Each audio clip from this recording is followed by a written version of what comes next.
오늘 살펴볼 성경 인물은 아론입니다. 아론의 이름의 뜻은 고상하다라는 뜻입니다.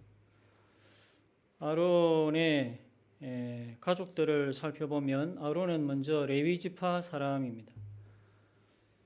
레위 지파 고핫의 손자죠. 그러니까 아론의 할아버지는 고핫이라는 사람이고 아버지는 아므람, 또 어머니는 요게벳, 누나는 미리암, 남동생은 모세입니다. 그리고 아론의 아내가 있는데 유다 지파 여자 엘레세바라는 여자입니다. 이 엘레세바와 결혼해서 네 아들을 낳았는데 나답과 아비후, 엘라살, 이다말입니다. 아론은 이스라엘이 출애굽을 하고 40년의 광야 생활을 할 때 큰 역할을 했는데 잘한 일도 있고 또 잘 못한 일도 있어요. 어떤 일을 잘했는지 또 어떤 일을 못했는지 그걸 살펴보면서 우리에게 주시는 교훈을 받고자 합니다. 먼저 아론은 모세의 대변자였어요. 대변자 혹은 대변인은 어떤 사람을 대신해서 말하는 사람이죠. 요즘 뉴스를 보면 청와대 대변인도 나오고 또 새누리당 대변인, 또 민주당 대변인도 나오는데 이 사람들은 다 자기 당을 대표해서 자기 당의 입장을 말하는 사람들이에요. 그걸 생각하면 아무나 대변인 할 수 없겠죠.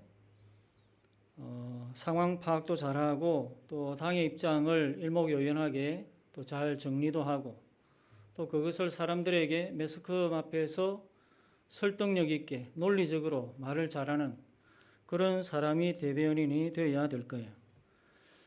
그래서 생각을 해보면 아론이 이런 류에 속하는 사람이었다 하는 것을 감잡게 됩니다. 아론이 전체로 살펴보면 어떤 일을 주도적으로 하는 스타일은 아닙니다. 그런데 이제 옆에서 도와주는 일은 잘하는 그런 성향이 있어요. 이 아론이 등장하게 되는 과정을 살펴보면 먼저 모세를 빼놓을 수 없겠죠. 모세가 미디안 광야에서 유랑 생활을 할 때 하나님이 모세를 불렀습니다. 애굽에 가서 내 백성을 이끌어내라. 그렇게 모세에게 사명을 줬어요. 그런데 그때 모세는 거부하죠. 나는 입이 뻣뻣하고 혀가 둔하기 때문에 말을 잘 못합니다. 그래서 못 가겠습니다. 이렇게 사양을 합니다. 하나님이 몇 번이고 말씀을 하시는데도 계속 거부하니까 하나님이 화를 내시면서 그러면 내 형 아론을 내게 붙여주겠다. 그렇게 해서 이제 아론이 나타나게 돼요. 그때부터 아론이 모세를 돕게 되는데 하나님이 모세에게 먼저 말씀을 주시면 모세는 그 말씀을 아론에게 전하고 또 아론이 그 말씀을 애굽 왕 바로에게 전하는 이런 방식으로 이제 하나님의 말씀이 증거되게 되죠. 이 과정에서 아론은 자기 역할을 잘 했던 것 같아요. 왜냐하면 애굽 왕 바로가 이 하나님의 말씀을 잘 알아들었기 때문이에요. 내 백성을 보내라 하는 이 원초적인 하나님의 말씀을 왜곡됨이 없이 애굽 왕이 바로 알아듣고 물론 순종은 하지 않았지만 똑바로 알아들었다. 그리고 그 사실에 대해서 거부하는 이런 장면을 볼 때 아론이 역할을 제대로 잘했다. 그렇게 생각을 합니다. 만약 아론이 모세의 입역할을 제대로 잘하지 못했다면 말씀이 전달되는 그 와중에 상당한 혼선이 일어났을지도 모르겠습니다. 하지만 아론은 자신이 맡은 대변자의 역할을 잘 감당했다고 보여지고 또 그 덕분에 하나님께서도 10가지 재앙을 통해서 애굽 땅에 하나님의 능력을 확실하게 나타낼 수도 있었고 또 그 결과로 이스라엘이 탈출하고 해방되는 역사가 일어났던 것이죠. 그리고 또 한 가지 더 아론이 잘하고 또 그 이름에 걸맞게 아주 고상하게 역할을 감당했던 것은 이 대제사장직입니다. 아론은 최초의 대제사장이었어요. 대제사장은 하나님 앞에서 이스라엘을 대표하는 사람입니다. 하나님이 죄를 사하실 때도 대제사장을 통해서 죄를 사해요. 또 이스라엘의 제사를 받으실 때도 대제사장을 통해서 제사를 받아요. 그렇기 때문에 이 역할이 얼마나 큰지를 우리가 짐작할 수 있는데, 이 역할은 모세도 못했고 또 왕들도 할 수 없는 역할이에요. 그런데 이스라엘 역사를 보면 이 대제사장이 하는 이 역할이 참으로 탐이 났던 것 같습니다. 많은 왕들이 보기에 하나님 앞에서 하는 이 역할을 자기도 해보고 싶었던 모양이에요. 그래서 욕심을 내다가 하나님의 진노를 당한 왕들이 종종 있습니다. 대표적으로 사울이죠. 또 분열왕국 시대에 남유다의 우시아라는 왕이 있었는데, 이 사람도 자기가 대제사장 역할을 해보고 싶었던 거예요. 그래서 그것을 하다가 이 사울은 결국 폐위를 당하고 우시아는 문둥병이 드는 일도 있었습니다. 그 정도로 이 제사장 혹은 대제사장의 역할이라는 것이 아주 독특하고 또 유일하고 특별한 것이었다 하는 것이죠. 아론은 최초의 대제사장이 되어서 이 역할을 잘 감당했어요. 40년 동안 감당했습니다. 상당히 길죠. 광야 생활 40년 동안 했으니까.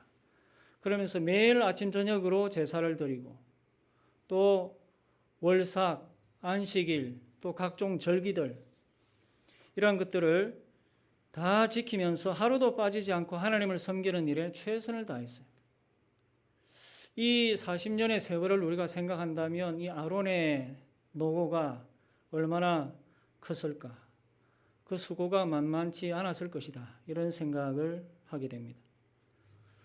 이렇게 처음에는 모세의 대변자가 되고 또 그 후에는 대제사장이 되어서 아론은 아주 큰 일을 했습니다. 그런데 이런 좋은 모습으로 끝까지 갔다면 얼마나 좋았을까? 그런데 아쉽게도 광야 생활을 하는 가운데 아론에게 좋지 못한 몇 가지 일들이 발생하게 돼요. 첫째는 금송아지 사건입니다. 모세가 시내산에 올라갔는데 40일 동안 소식이 없으니까 이제 답답해진 겁니다. 이스라엘 백성들이 이 아론에게 우리를 인도할 신을 만들어 달라, 그렇게 요청을 했어요. 그 요청을 듣고 아론이 백성들에게 금고리들을 다 내라, 그렇게 합니다. 그래서 아론이 금고리들을 다 받아서 그것을 녹이고 또 칼로 조각을 해서 금송아지를 만들어요. 그 금송아지를 세워놓고 이것이 너희의 신이다, 그렇게 하니까 그 앞에서 또 이제 잔치가 막 벌어지고 백성들이 뛰어노는 겁니다. 그때 마침 또 모세가 산에서 내려오다가 이 광경을 보게 된 거죠. 그래서 그때 손에 들고 있던 십계명 돌판을 집어 던져서 깨버립니다. 모세가 상당히 화가 많이 났던 것 같아요. 모세도 화가 나면 집어 던지는 습관이 있는 것 같습니다. 이것이 첫 번째 아론의 불미스러운 일. 두 번째가 있는데요. 그것은 첫째, 둘째 아들 나답과 아비후가 이 다른 불로 제사를 드리다가 그 불에 타 죽는 이런 엄청난 사건이 일어나요. 전후 문맥을 보면 이 나답과 아비후 이 두 사람이 술을 먹고 다 깨지 않은 상태에서 다른 곳에서 불을 가지고 와서 이 하나님께 제사를 드리려고 했던 것 같아요. 이것은 하나님이 분명히 금하신 일이었거든요. 그런데도 술에 취해서 그 말씀이 기억이 안 났든지 아니면 말씀을 가볍게 여겼든지 결국 그렇게 하다가 하나님의 진노를 받아서 불에 타 죽는 끔찍한 일이 이 아론의 집안에 일어났던 겁니다. 세 번째 좋지 못한 일도 있는데 그것은 이 아론이 모세를 비방한 사건이에요. 아론이 어떻게 모세를 비방하게 됐을까? 그런데 이 관련된 그 기사를 보면 이 비방은 근본적으로 모세의 권위에 대한 도전이었는데 이 표면적으로 나타나기는 모세가 구서 여인을 취한 사건으로 이게 터지게 됩니다. 민수기 12장에 이 기사가 나오는데 거기에 보면 모세가 구스 여자를 취해요. 구스라는 데는 이집트 남쪽에 있는 지금의 에티오피아를 말합니다. 이스라엘이 출애굽을 할 때 이스라엘 사람들만 나온 게 아니에요. 중다한 많은 민족 사람들이 같이 섞여서 나왔는데 그때 이 구스 여자도 섞여 있었던 것이죠.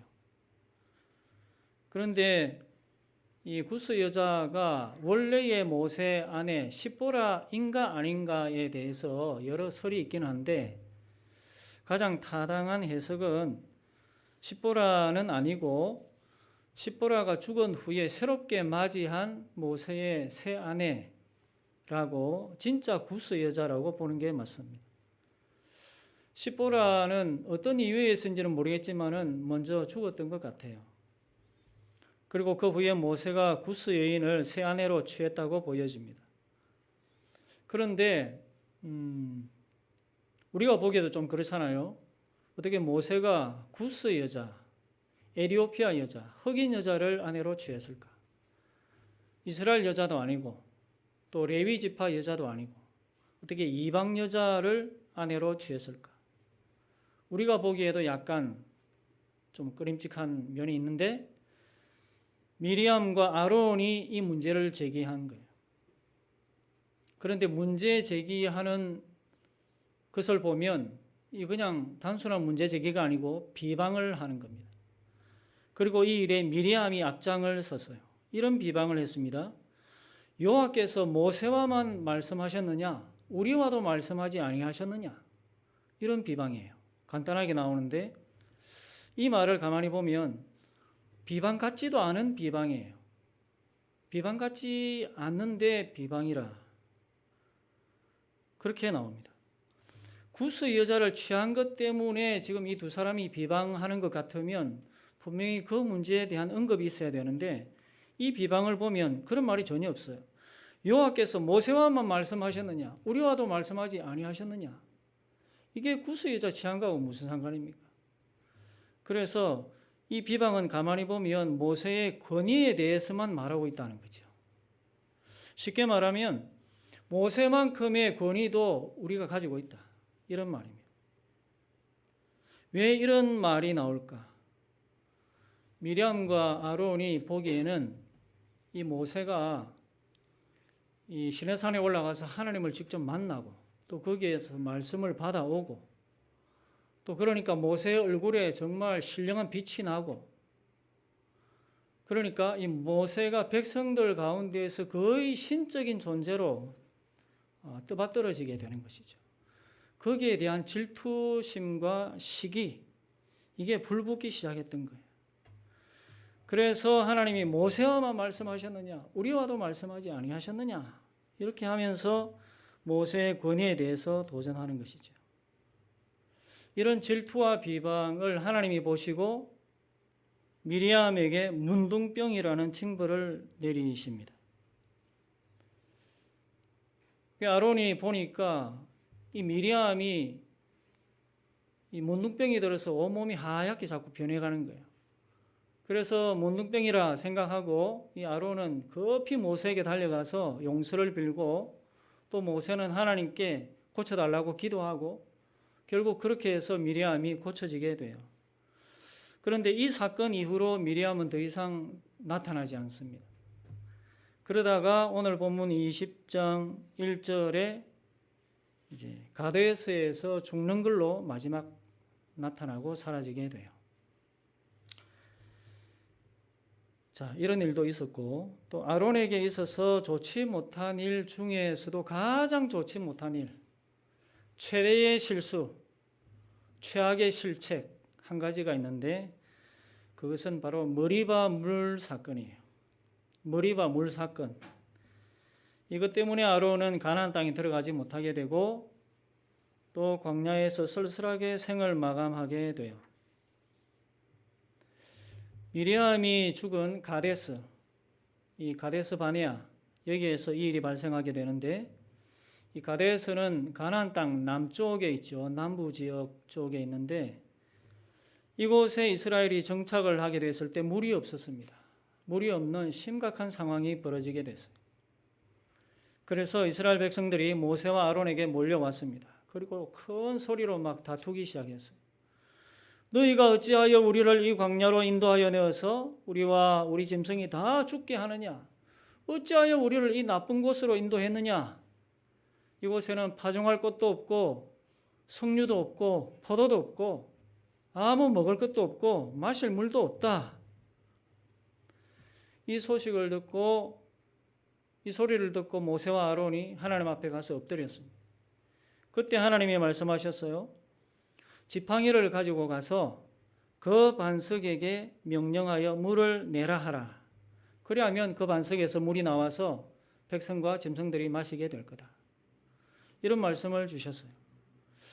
여기서 하나님이 그 반석에게 명령해라. 그러면 그 반석이 물을 낼 것이다. 이런 말을 하는데 그 반석이라는 말을 하시는 걸 보니까 아마도 하나님도 알고 모세, 아론도 알고 또 모든 백성들이 아는 그런 반석이 있었던 것 같아요. 그래서 모세와 아론이 지팡이를 가지고 그 반석으로 가서 그 앞에 백성들을 다 모아놓고 이렇게 소리칩니다. 반역한 너희여 들으라.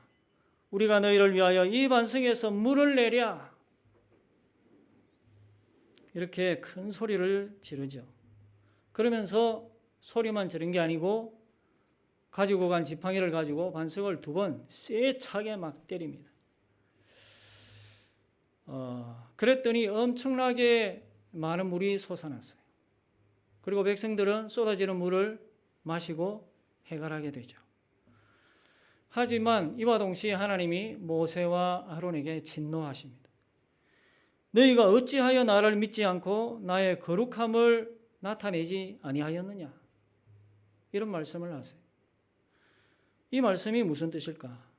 너희가 어찌하여 나를 믿지 않고 나의 거룩함을 나타내지 아니하였느냐? 하나님이 왜 이런 말씀을 하실까?